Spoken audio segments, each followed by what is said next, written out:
एका दाट जंगलात मोती नावाचा एक लहानसा ससा राहत होता. मोती फारसा मोठा नव्हता, पण तो खूप चतुर आणि शूर होता.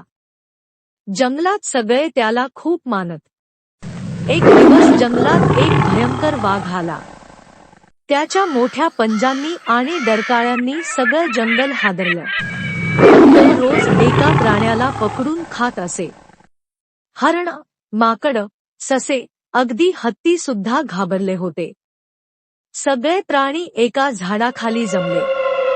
आता काय करायचं? हरण रडत म्हणाल. आपण वाघाच्या तोंडी जाणार अशी सगळ्यांना भीती वाटत होती. तेव्हा मोती पुढे आला आणि म्हणाला, काही काळजी करू नका. माझ्याकडे एक युक्ती आहे. पण सगळ्यांनी माझ्यावर विश्वास ठेवायला हवा. दुसऱ्या दिवशी सकाळी मोती वाघाच्या गुहेजवळ गेला. अहो वाघराज, मोती नम्रपणे म्हणाला, या जंगलात अजून एक वाघ आलाय. आणि तो म्हणतो की तो तुमच्यापेक्षा जास्त बलवान आणि भयानक आहे.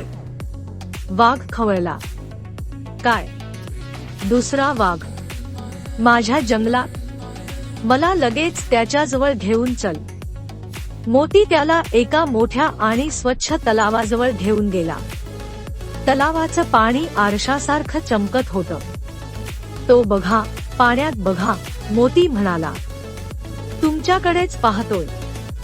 वाघाने पाण्यात बघितलं आणि त्याला आपलंच प्रतिबिंब दिसलं. पण त्याला वाटलं की तो खरोखर दुसरा वाघ आहे. तो गुरगुरला आणि प्रतिबिंबही गुरगुरलं. तो दात दाखवू लागला आणि प्रतिबिंबही तसंच केलं. मी तुला शिकवतोच, असं म्हणत वाघ जोरात तलावात उडी मारून गेला. पण तलाव खूप खोल होता. वाघ पोहत येत नव्हता. तो पाण्यात फसला आणि थोड्याच वेळात बुडून गेला. सगळं जंगल सुस्थितीत आलं. सगळ्या प्राण्यांनी मोतीचं कौतुक केलं. मोती ससा जिंदाबाद. मोती, तू आमचा खरा हिरो आहेस. त्या दिवसापासून मोतीला सगळे शूर आणि बुद्धिमान प्राणी म्हणून ओळखू लागले.